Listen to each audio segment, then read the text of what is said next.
பேசிக்காக வந்து லெசன் பண்ணும்போது ஒரு சில ஆசிரியர்களை பற்றி நிறையா சொல்லியிருக்கீங்க. ஃபாலோ பண்ணணும், இப்படிலாம் பண்ணோம், அப்படிலாம் கேளுங்க, பண்ணிக்கங்க அப்படின்னு சொல்லிட்டு. ஆனால் பவரை வந்து ரொம்ப கம்மியாக வச்சு பண்ணுறாங்க சார். அது எதுக்காக? சோம்பேறித்தனம் தான், வேற என்ன? எல்லாத்துக்கும் ஒரே நீ என்னதான் கேட்டாலும் சோம்பேறித்தனம் தான். சோம்பேறித்தனம் இருந்தா முதல்ல தூங்கிட்டு இருக்கிறப்ப எந்திரிக்க முடியாது. எந்திரிக்கிறக்கே வந்து சோம்பேறித்தனம் இருக்கக்கூடாது இல்லையா? அப்படிங்கிறப்ப கும்பு லெசன் பண்றதுக்கு சோம்பேறித்தனம் இருந்தா எப்படி பண்ணுவேன்? சோம்பேறித்தனத்தை மூட்டை விட்டு தூக்கி வீசிட்டு லெசன் பண்ணும்போது ஸ்ட்ராங்கா நிக்க தெரியணும்.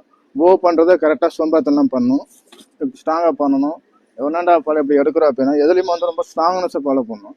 நெக்ஸ்ட் வந்து இது பண்ணும்போது இந்த ஓப்பன் எடுத்து இந்த டோ பஞ்ச் அடிக்கணும். இந்த லெசன்ஸ்ல பாருங்க, பஞ்ச் அடிக்கும்போது வந்து இப்படி அடிக்கக்கூடாது. இப்படி அடிச்சாலே 100 வருஷம் ப்ராக்டிஸ் பண்ணாலும் பவரும் கிடைக்காது, ஒன்றும் கிடைக்காது. ஸ்ட்ராங்னஸ் பவர் பாரு. டர்னிங் மாபு ஸ்டான்ஸில் உட்காந்துக்கணும். கண்ணு ஹெட்டு நேராக இருக்கணும், கண்ணை மட்டும் தான் பார்க்கணும். இப்போ பிஸ்ட் அடிக்கும்போது அப்படி ஸ்ட்ராங் அடிக்கணும் பாரு.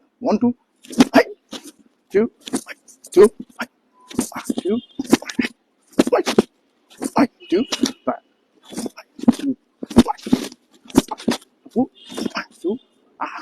2 ஃபிட்னஸ்